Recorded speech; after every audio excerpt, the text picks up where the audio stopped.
আসসালামু আলাইকুম রহমতুল্লাহ বারকাতুহু।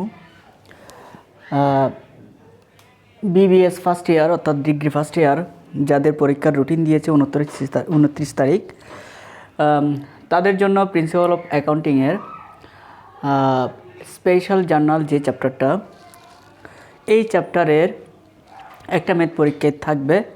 এই স্পেশাল জার্নাল সম্পর্কে আমরা কয়েকটা ম্যাথ দেখব, চেষ্টা করব যে স্পেশাল জার্নালটা ক্লিয়ার করতে। আর যেহেতু 29 তারিখ হঠাৎ করে রুটিন দিয়েছে এক্সাম, যাদের প্রিপারেশন নাই, এই শর্ট ভিডিওগুলো যদি ভালো করে খেয়াল করে ম্যাথগুলো বাসায় প্র্যাকটিস করে, তাহলে মোটামুটি 4-5টা চ্যাপ্টার যদি ক্লিয়ার থাকে, মোটামুটি ভালো রেজাল্ট করা যাবে। এখনও যে সময় আছে, এই সময়ের মধ্যেই নিজে নিজে প্রিপারেশন নিতে হবে।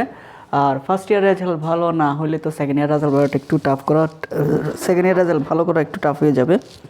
সেক্ষেত্রে খেয়াল করে স্পেশাল জার্নাল বলতে আমরা ওই সকল জাবেদাকে বুঝি যেগুলা একটা ব্যবসা প্রতিষ্ঠানে রেগুলার হয়ে থাকে, অর্থাৎ একই জাতীয় লেনদেন বারবার সংঘটিত হয়। যখন কোনো একটা ব্যবসা প্রতিষ্ঠানে একই জাতীয় লেনদেন, একই ন্যাচারাল লেনদেন, তখন ওগুলো জার্নালে না লিখে তারা স্পেশালি হিসাবভুক্ত করে যে না, কীরকম, যে ক্যাশ রিসিভ কত, যত ধরনের ক্যাশ রিসিভ হবে সবগুলো ক্যাশ রিসিভ জার্নালে হিসাব করবে। ক্যাশ পেমেন্ট ধরনের জার্নালগুলো, যত ধরনের ক্যাশ পেমেন্ট হবে সবগুলো ক্যাশ পেমেন্ট জার্নালে হিসাব করবে।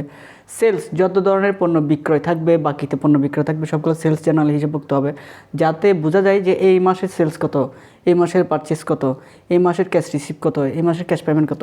তাহলে স্পেশাল জার্নালই হচ্ছে বিশেষ জাবেদা। বিশেষ জাবেদা হচ্ছে একটা প্রতিষ্ঠান যখন একই জাতীয় লেনদেন বারবার সংঘটিত হয়, তখন স্পেশালি যে জার্নাল হিসাব মেনটেন করে সেটা হচ্ছে special journal. Cash receive journal মানে হচ্ছে সকল ধরনের নগদ প্রাপ্তি, সকল ধরনের নগদ প্রাপ্তি, অর্থাৎ যে কোনোভাবেই ক্যাশ রিসিভ হইলেই ক্যাশ রিসিভ জার্নালে চলে যাবে। ক্যাশ রিসিভ ছাড়া অন্য কোনো জার্নাল ক্যাশ রিসিভ জার্নাল যাবে না। ক্যাশ পেমেন্ট মানে হচ্ছে সকল ধরনের নগদ প্রদান, সকল ধরনের নগদ প্রদান, অর্থাৎ যত ধরনের ক্যাশ পেমেন্ট থাকবে সবগুলো ক্যাশ পেমেন্ট জার্নাল যাবে। সেলস জার্নাল হবে সকল ধরনের বাকিতে পণ্য বিক্রয়। বাকিতে কেন ক্যাশ হইলেই তো ক্যাশ রিসিভ জার্নাল চলে যাবে, ক্যাশ হইলেই ক্যাশ রিসিভে চলে যাবে, ক্যাশ পেমেন্টে চলে যাবে। তাহলে বাকিতে, সকল ধরনের বাকিতে পণ্য বিক্রয় হলে সেলস জার্নাল, আর সকল ধরনের বাকিতে পণ্য ক্রয়, বাকিতে পণ্য ক্রয় হলে পারচেজ জার্নাল। এবার সেলস যদি বিক্রয় ফেরত থাকে সেলস রিটার্ন জার্নাল, ক্রয় ফেরত থাকলে sales return journal, purchase return journal. এর বাইরে cash receive journal, cash payment journal, sales journal, purchase journal, sales return journal, purchase return journal, এই যেগুলো এগুলো আসে না, এই চারটে বেশি আসে। এর বাইরে ইম্পর্টেন্ট বিষয় হচ্ছে সাবসিডিয়ারি লেজার, সাবসিডিয়ারি লেজার, সহকারী খতিয়ান, সহকারী খতিয়ান। তাহলে একটা বিষয় মনে রাখতে হবে, সহকারী খতিয়ান বলতে কি বোঝায়? সহকারী খতিয়ান বলতে সকল ধরনের দেনাদার এবং পাওনাদারদের নিয়ে, সকল ধরনের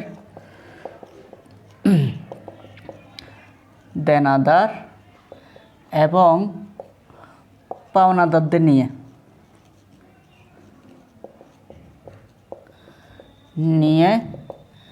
যে খতিয়ান তৈরি হয় ভিন্ন ভিন্ন অ্যাকাউন্টসে, তাকে সহকারী খতিয়ান বলে। তাহলে সহকারী খতিয়ান হচ্ছে শুধুমাত্র ক্যাশ রিসিভ জার্নাল, সকল ধরনের দেনাদার, যতগুলো দেনাদার নাম থাকবে, Abul Babul A B C D, যতগুলো পাওনাদার দেনাদারের নাম থাকবে সবগুলো দেনাদারের নামে আলাদা আলাদা হিসাব থাকবে। আর যদি ক্যাশ পেমেন্ট জার্নাল হয়, তাহলে সকল ধরনের পাওনাদারদের নিয়ে যতগুলো পাওনাদারদের নাম থাকবে সবগুলো পাওনাদারদের নিয়ে আলাদা আলাদা খতিয়ান তৈরি করা হচ্ছে কি সাবসিডিয়ারি লেজার। এবার ক্যাশ রিসিভ জার্নাল তাহলে মনে থাকবে সকল ধরনের নগদ প্রাপ্তির জাবেদা, যত ধরনের ক্যাশ প্রাপ্তি হবে। এবার তোমাকে যদি জার্নালে ক্যাশ পেমেন্টের কোনো জার্নাল দেয়, সেটা আমার দেখার বিষয় না। ক্যাশ পেমেন্টের কোনো জার্নাল ক্যাশ রিসিভে আসবে না। আবার ক্যাশ পেমেন্ট জার্নাল করতে গেলে তখন কোনো ধরনের ক্যাশ নগদ প্রাপ্তি কোনো ধরনের আসবে না।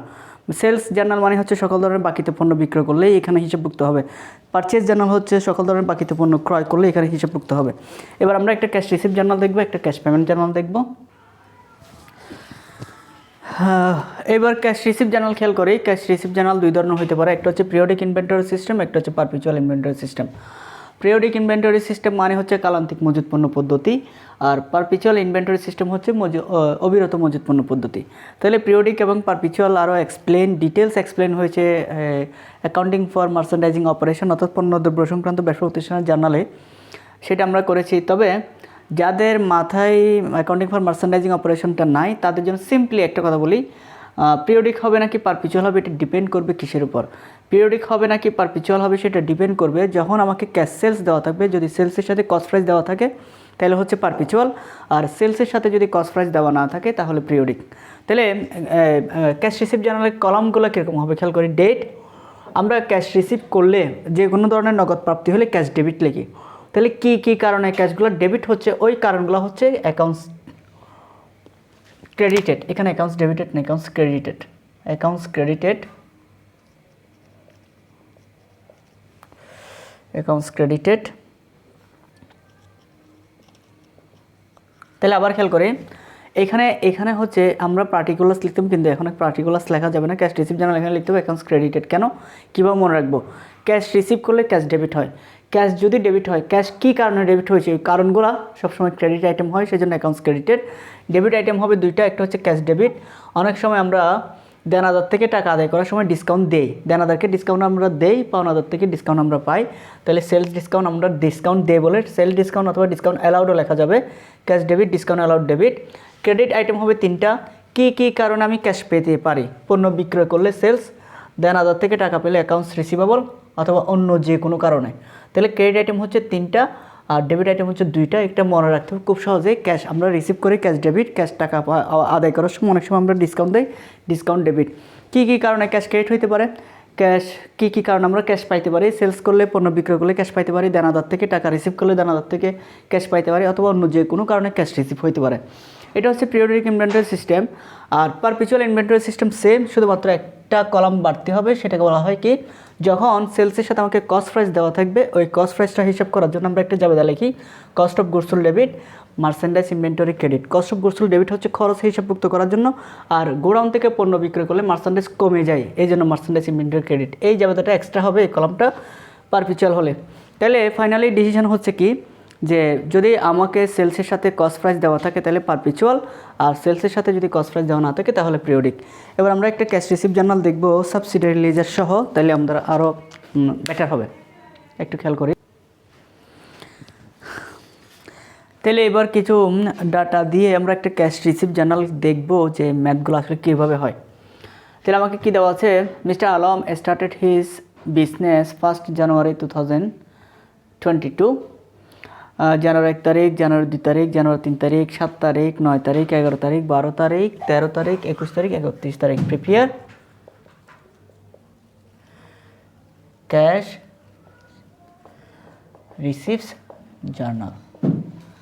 তাহলে আমাকে শুধুমাত্র বললো যে ক্যাশ রিসিভ জার্নাল করতে। এখন আমাকে খেয়াল করতে হবে ক্যাশ রিসিভ জার্নাল হয় দুই ধরনের, একটা হচ্ছে পিরিয়ডিক ইনভেন্টরি সিস্টেম, আর একটা হচ্ছে পারপিচুয়াল ইনভেন্টরি সিস্টেম। তাহলে আমরা আগে ঠিক করে নিব এটা কি পিরিয়ডিক হবে নাকি পারপিচুয়াল হবে। তাহলে আমরা যে কোনো একটা সেলস খুঁজে বের করি, ক্যাশ সেলস টাকা 1 লাখ, কস্ট প্রাইস দেওয়া আছে।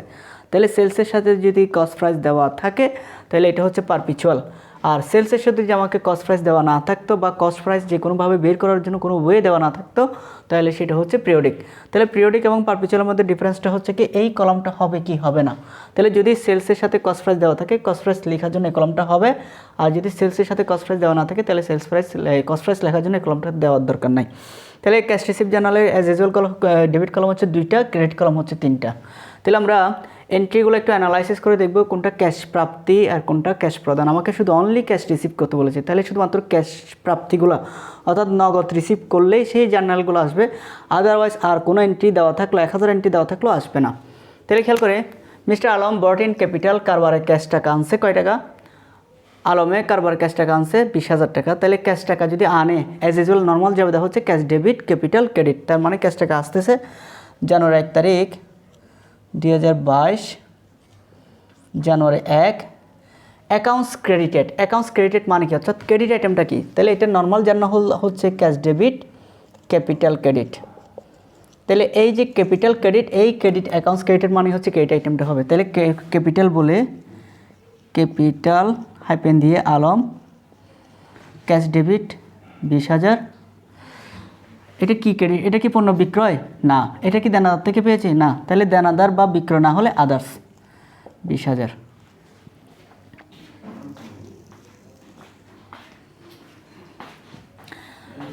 এরপর হচ্ছে পারচেস মার্চেন্ডাইজ। মার্চেন্ডাইজ মানে হচ্ছে পণ্য ক্রয়। পণ্য ক্রয় করলে ক্যাশ টাকা আসবে না, বরং ক্যাশ টাকা যাবে, তাহলে এটা ক্যাশ রিসিভ জার্নাল আসবে না।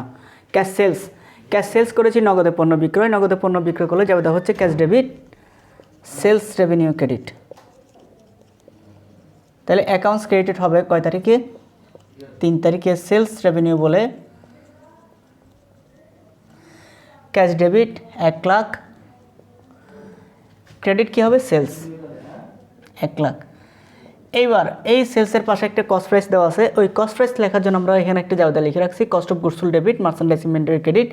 এখানে শুধুমাত্র কস্ট প্রাইসটা লিখে দিব। কস্ট প্রাইস হচ্ছে 80,000, একবার লিখবো কারণ জায়গাটা আমরা উপরে লিখে দিছি। এরপরে হচ্ছে a cheque receive from Raihan limited. Raihan limited থেকে একটা চেক পেয়েছি, কত টাকার? 7,800 টাকার। A cheque receive from Raihan limited. Raihan limited থেকে একটা চেক পেয়েছি 7,800 টাকার অ্যাজ ফুল সেটেলমেন্ট, পূর্ণ নিষ্পত্তিতে 8,000।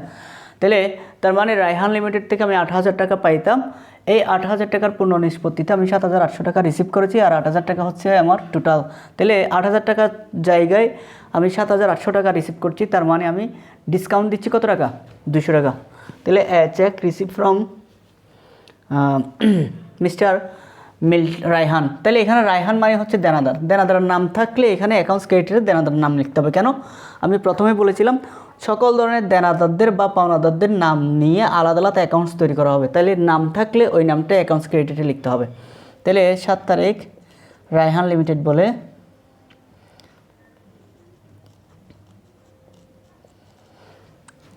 দেনাদার কমে যাবে 8,000, অ্যাকাউন্টস রিসিভ কমে যাবে 8,000। কেন? দেনাদার আমার রিসিভ হয়ে যাচ্ছে ফুল সেটেলমেন্ট মানে পূর্ণ নিষ্পত্তিতে, তার সাথে সকল ধরনের লেনদেন ক্লিয়ার।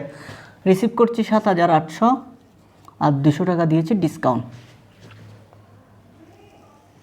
তাহলে কস্ট প্রাইস কখন বসবে? শুধুমাত্র সেলসের ক্ষেত্রে। এরপরে ক্রেডিট সেলস। ক্রেডিট সেলস মানে হচ্ছে বাকিতে বিক্রয়। বাকিতে বিক্রয় কোনোভাবেই ক্যাশ রিসিভ জার্নাল আসবে না। ক্রেডিট পারচেস বাকিতে ক্রয়। ক্রয় কোনোভাবেই ক্যাশ রিসিভ জার্নাল আসবে না, কারণ এখানে নগদ কোনো ধরনের রিসিভ হচ্ছে না। কাস্টমার অ্যাডভান্স অফ টাকা 7,000 ফর ফিউচার সেল। একজন কাস্টমার 7,000 টাকা আমাকে অ্যাডভান্স দিয়েছে ফিউচার সেল, আমি ভবিষ্যতে তাকে পণ্য বিক্রয় করব বলে। তাহলে পণ্যকে এখনও বিক্রয় করেছি নাকি ভবিষ্যতে করব? এখনও করা হয়নি। টাকা রিসিভ করেছে অগ্রিম, এটা করলে আর্ন অগ্রিম আয়। তাহলে অগ্রিম আয় রিসিভ করলে আমরা যাবে লিখি কি? Cash debit unearned sales revenue, unearned sales credit. তাহলে অ্যাকাউন্টস ক্রেডিটেড কী হবে? Unearned sales. 12 তারিখে আনআর্ন সেলস বলে ক্যাশ ডেবিট 7,000। এটা কিন্তু এখনও সেলস হয়নি, এটা সেলস লেখা যাবে না। তাহলে সেলস বা অ্যাকাউন্টস রিসিভেবল ছাড়া অন্য যে কোনো কারণে ক্যাশ রিসিভ হলে আদার্স 7,000।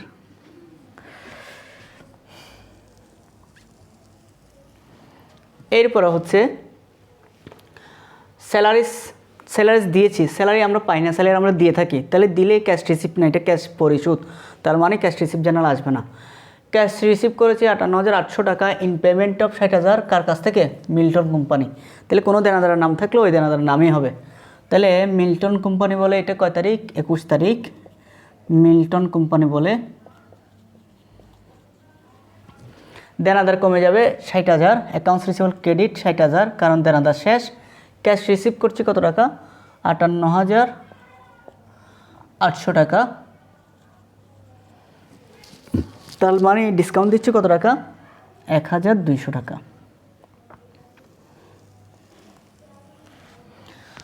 এবার ইন্টারেস্ট রিসিভ।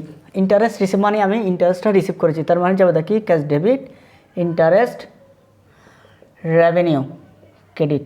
তাহলে অ্যাকাউন্টস ক্রেডিট হবে ইন্টারেস্ট রেভিনিউ বলে জানুয়ারি 31 তারিখ ইন্টারেস্ট রেভিনিউ বলে ক্যাশ ডেবিট 20,000, আদার্স ক্রেডিট 20,000। এবার ফাইনালি প্রত্যেকটা কলামের যোগফল নামাবেন। প্রত্যেকটা কলামের যোগফল নামবে এবং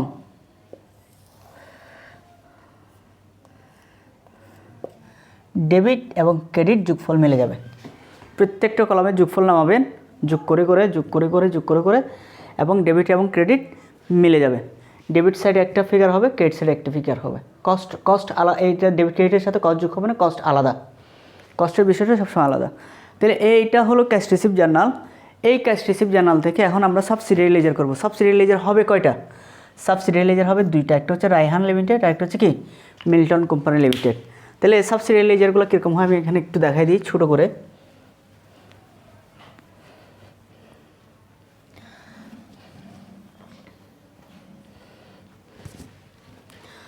সাবসিডিয়ারি লেজার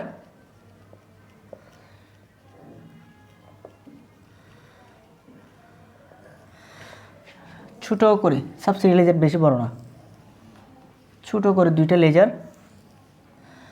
একটা হবে মিল্টনের নামে, একটা হবে রায়হানের নামে।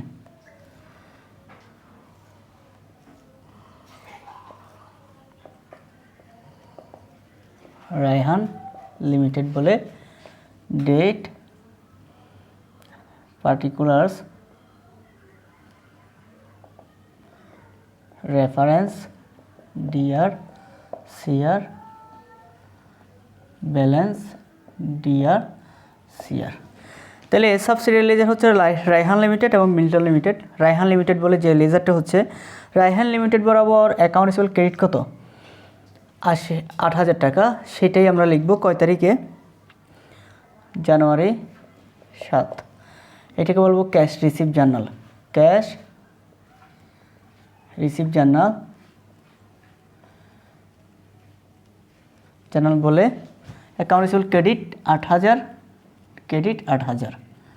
ক্যাশ কয় টাকা রিসিভ হয়েছে, ডিসকাউন্ট কয় টাকা, এত কিছু দেখার দরকার নাই। দেনাদারটা নিয়ে, শুধুমাত্র দেনাদার নিয়ে। তাহলে এখানে এত এক্সপ্লেন করার দরকার নাই। এই দেনাদারটা এই জার্নালটা যাচ্ছে ক্যাশ রিসিভ জার্নাল থেকে। তাহলে এখানে পার্টিকুলার্স হবে cash receive journal. Account receivable debit হয়েছে না ক্রেডিট হয়েছে? ক্রেডিট হয়েছে। যদি আমার ওপেনিং রায়হানের কোনো ওপেনিং ব্যালেন্স দেওয়া থাকতো তাহলে ব্যালেন্স বিডি, ডেবিট থাকতো, ডেবিট থেকে ক্রেডিট হয়ে বাকিটা ব্যালেন্স হইতো। এখন যেহেতু কোনো ব্যালেন্স দেওয়া নাই তাহলে আমার যেটা ক্রেডিট সেটা ক্রেডিট। ঠিক রায়হান লিমিটেড যেরকম, মিল্টন লিমিটেডও same. Milton limited cash receive journal বলে কয় টাকা ক্রেডিট হয়েছে? 60,000 ক্রেডিট। যত টাকার অ্যাকাউন্টস রিসিভেবল ক্রেডিট হবে সেটাই হচ্ছে কি সাবসিডিয়ারি লেজার। তাহলে সাবসিডিয়ারি লেজার হচ্ছে দুইটা, যতগুলো নাম থাকবে। আরও যদি একাধিক কোম্পানি থেকে আমরা টাকা পাইতাম তাহলে সাবসিডিয়ারি লেজার আলাদা আরও হইতো। তাহলে ঠিক এইভাবে মেনটেন করে ক্যাশ রিসিভ জার্নালটা একটু ট্রাই করার চেষ্টা করবেন। থ্যাংক ইউ, আসসালামু আলাইকুম।